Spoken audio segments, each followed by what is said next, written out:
আসসালামু আলাইকুম প্রিয় শিক্ষার্থী বন্ধুরা, তোমাদেরকে আমি বারবার বলেছিলাম যে করোনা কিন্তু যেই হারে আক্রমণ বৃদ্ধি পাচ্ছে এবং করোনা যেভাবে প্রাদুর্ভাব হচ্ছে এটা কিন্তু নেক্সট লেভেলে নিয়ে যাওয়ার জন্য কিন্তু যথেষ্ট কারণ রয়েছে।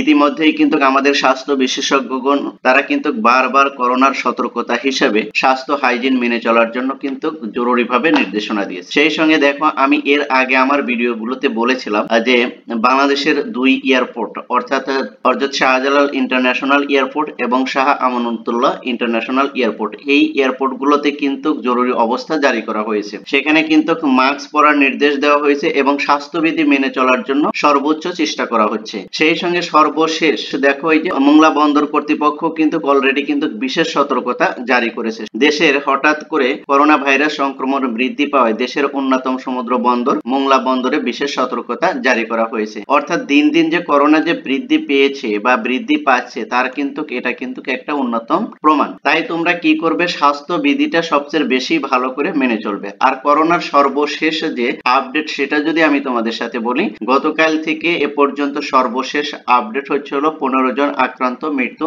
2 জন। এর মানে হচ্ছে হলো করোনা যে দিন দিন বৃদ্ধি পাচ্ছে এটা কিন্তু একদম একবারে বাস্তব। শুধু তাই নয়, যারা শিক্ষার্থী রয়েছে তাদেরকে আমি বলবো যে তোমরা বেশি বেশি করে স্বাস্থ্যবিধি মেনে চলো এবং করোনার উপক্রম অথবা অপ্রয়োজনে লোকালয়ে না যাওয়া এবং অপ্রয়োজনে বাসার বাহিরে না যাওয়া। এখন কোশ্চেন হলো, অনেকে আমাকে জিজ্ঞাসা করেছে, ভাইয়া আসলে কি তাহলে আমাদের এইচএসসি পরীক্ষাটা কি হবে নাকি হবে না, এ বিষয়ে শিক্ষা মন্ত্রণালয়ের কি ডিসিশন? হ্যাঁ, এই বিষয়ে শিক্ষা মন্ত্রণালয় কিন্তু তারা কিন্তু একাধিক প্ল্যানিং করে রেখেছে। পরিস্থিতি কোন দিকে যায় সেটা এখনো ফাইনালি কোনো কিছু বলা যাচ্ছে না। স্বাস্থ্য মন্ত্রণালয় এবং শিক্ষা মন্ত্রণালয় এখানে যেই নির্দেশনা এর ইতিপূর্বে দিয়েছে সেটা কিন্তু শিক্ষা মন্ত্রণালয় কিন্তু সকল শিক্ষা প্রতিষ্ঠানকে কিন্তু সচেতনতা বৃদ্ধির জন্য কিন্তু সার্বক্ষণিক মনিটরিং করছে। সেই সাথে স্বাস্থ্য মন্ত্রণালয় যদি শিক্ষা মন্ত্রণালয়কে যদি কোনো যদি দেয়, চূড়ান্ত ডিসিশন দেয়, তাহলে কিন্তু সাথে সাথেই শিক্ষা মন্ত্রণালয় কিন্তু চূড়ান্ত সিদ্ধান্ত জানিয়ে দিবে। সেই সঙ্গে যারা এইচএসসি পরীক্ষার্থী তাদের জন্য বিশেষ করে